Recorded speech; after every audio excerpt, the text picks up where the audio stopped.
Hey, what is up guys? Welcome back to the channel. Today we are back on Black Ops Cold War, and today I'm going to be playing what I believe to be the most underrated game mode in Call of Duty, period. Before we get any further into it, I made a thing yesterday, what's it called, a YouTube short, and I said if you guys get me to 300 subscribers, I will get my head shaved.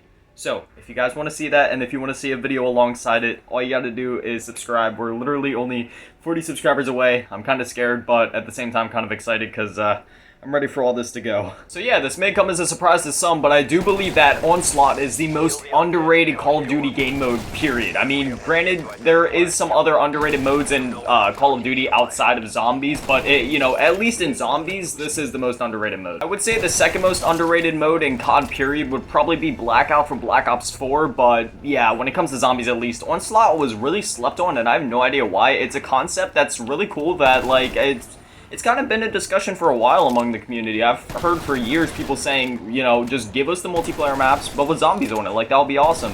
And we finally got it, and nobody really paid much attention to it. It may just be because it's not exactly what everybody was looking for. It's not exactly round-based. I mean, the surges kind of make up for that. They're essentially the same thing, but I could kind of understand that, but just think, man, if Vanguard Zombies had this right now, if literally just a copy and pasted Onslaught on that game, do you know how much life would be breathed into that game? Because at the moment, all we have is Boran, Fang, and Terra Malshitka, or whatever it's called, so I mean, like, it's a little rough over there. If they could put something like an Onslaught or something like that in that game, dude, that would be absolutely amazing. I could see, like, playing Gavoot 2 or, like, Desert Siege or some of those maps with, like, zombies on it, especially something like Desert Siege. That would be awesome, man. Or at the very least, I've said this multiple times, too, they already obviously have a way to make the Void work with, like, normal round-based type things, so if you just take out the requirement to play normal Boran, Fang, or Terra Malshitka, and just let you boot into, like, a normal round-based experience off the rip into Shinonuma or that weird, like, rock place from Terra Maldicta, like, that would be awesome. Picked up a green Krig 6, and it's hard to see with this awful lighting, but I got DM Ultra on this blue. Oh no. Oh no. No. If only that Semtex would have went off literally like 5 frames sooner, I would have been fine, because I had PhD slider. It's whatever, I don't take downs too seriously in this mode. You get self-revives like very frequently from the elite rounds that happen every 3 rounds. Right now I'm playing the containment version of it. Normal Onslaught is a little bit different. You have to basically move with the orb every single surge. So like in between surges, you have to move like 50 feet somewhere else and then hold off there, next surge, whatever. But containment is just confined to like the smaller 6v6 face-off maps alongside Nuketown, which Onslaught Containment Nuketown is my absolute favorite one out of all of these. I got up to like Surge 40 or something like that on that one. I absolutely love that one. But Containment overall is definitely more of my favorite, because I don't gotta worry about moving. I can just hop on and just spray zombies. This is like the closest thing in recent memory that we've gotten to old school zombies. Oh god, it's a megaton. I absolutely get hating these. Like, once you get like Pack-a-Punch guns and everything like that, they're not as bad, but we're starting out when you have these crap weapons, it's a little rough, but I mean, it's still only Surge 6, so we're doing decent damage at least. I'm a little salty right now. I've never fully beaten the Origins Easter egg, and this morning I was so close to finally doing it. I had all the staffs built. I had literally all the staffs upgraded except for the lightning staff. I had the G-Shrikes, I had the fists. I had everything ready to go to start the Easter egg, because once you get those 3 things, the G-Shrikes, the staffs, and the fists and everything, like, you're really close to the end of the Easter egg. There's only a few more steps after that. But of course, I went down, went back to Gen 1, realized I had no quick revive, went for Jug, got stuck by Jug, but I made it out with the Ice Staff, but then I made it around the corner to where the KN-44 wall buy is on BO3. If you're on BO2, then it would have been where the MP40 was at, right by Jug, and I got stuck in the corner and just died. My Ice Staff just didn't want to work. I held the trigger to charge it, and I held it for a good few seconds, and when I let it go, apparently it wasn't charged at all, and I just went down. Alright, what perk are we gonna get this time? No useful weapons, because literally gave me an M82. Like, no. Just no. This is the first time I've played zombies in forever where I felt like I could actually just lean back and chill and not worry about 57 million different objectives or all this BS. It's just old school zombies, man. That's what it's about. Alright, there we go. Surge number 9. What boss are we gonna get this time? A Mangler? I'm gonna assume it's a Mangler. Oh no, it's another Mimic. Okay. I like the Mimics the best.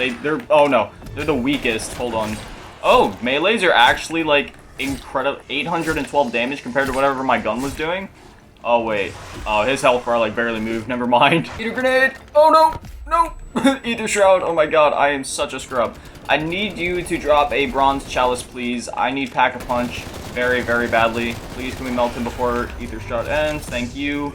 PhD slider again. Oh, what's this? Stoner 63. I think I will take that, and then we'll use the ether tool on it, if it'll let me pick it up, and then bronze chalice, and there we go. We're all set up. I made a live stream yesterday, but I ended up taking it down because we started talking and things got a little too real. And you know, I like being real with you guys, and I like having some serious combos on the channel and stuff, but I don't like when things get a little too real and it gets borderline like just depressing, you know what I mean? So since it was just a live stream and not a normal video, I just kind of took it down because I didn't want all the negativity kind of sitting right there. But for the ones that were there during the stream and for the ones that were commenting that watched it shortly after before I took it down and were being really supportive, like, I really appreciate that. I also saw somebody else in the comments saying, like, thank you for the advice and stuff. So, like, I'm glad that, like, even when stuff does get pretty real, it still helps, you know, at least some of you in a certain way, you know, just to know that somebody else can relate, or just any advice that I'm able to give out.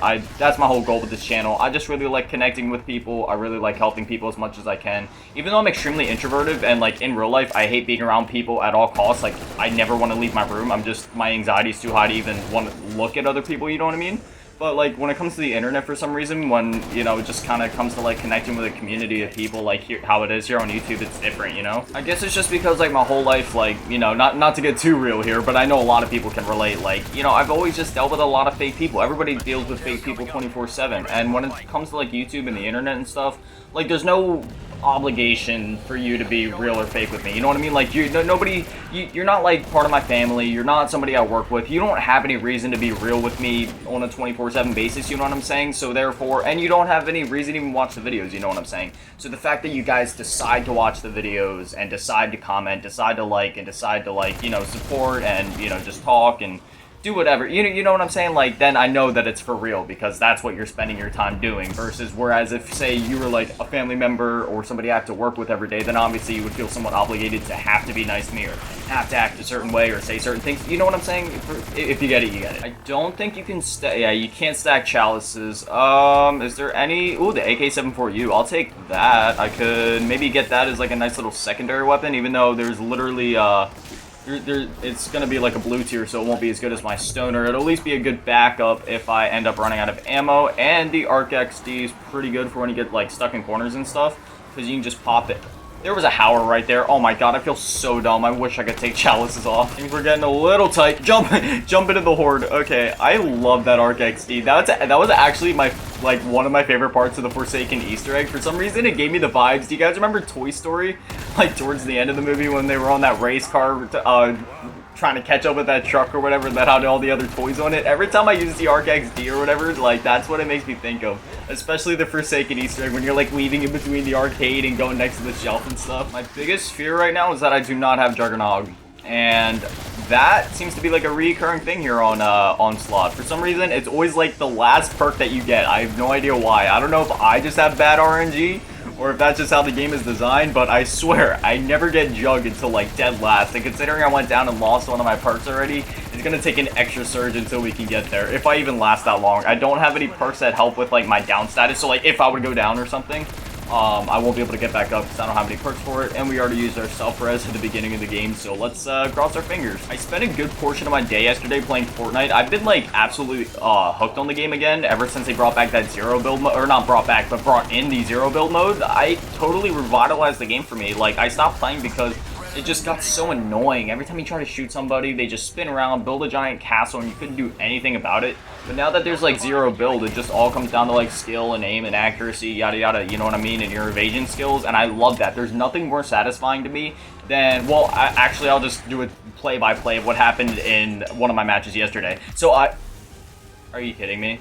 You know what, I'll still tell you guys the story anyway. So yesterday, I was in a match, right? And I was at like Tilted Towers, and there was this tank that goes through the middle because there's like an NPC driving it. So I was on the other side by that giant like clock tower looking thing, and he was shooting at me, so I ran behind the clock tower. I was hiding there. He shot at the thing, and it blew out the wall right in front of me, so I was running. And then I found a guy that was sitting in the house right next to it, you know, right, or not, it's like across the street kind of. I ran across through the little square there in the middle with the tree in the middle and the bushes surrounding it, you know what I'm saying? I'm trying to like build the best image I can in your guys' head so you know where I'm talking about. So I ran past that square, went next to this house because there was a guy sitting around the corner trying to shoot the tank, pumped shotgunned him right in the face, and then there was another guy that was actually sitting really close to where I had just come from by that tower. He was like across on the left side of the bridge. So what I ended up doing was he was shooting at me and I did that gorilla sprint like the whole way across. I slid as I see his bullets like whizzing over my head,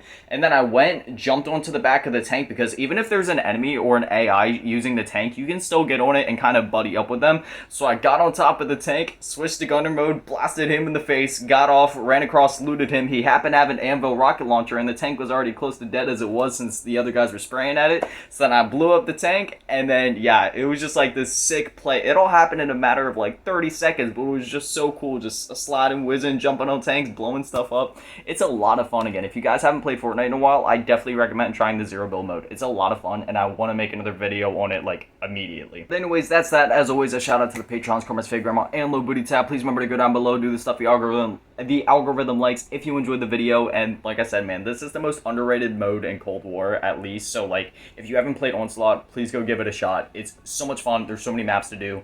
And yeah, get me to 300 subscribers. I'll shave my head. And if you'd like to support me on Patreon or any other social medias, that's all in the description. Thank you for watching. I love you all. Peace.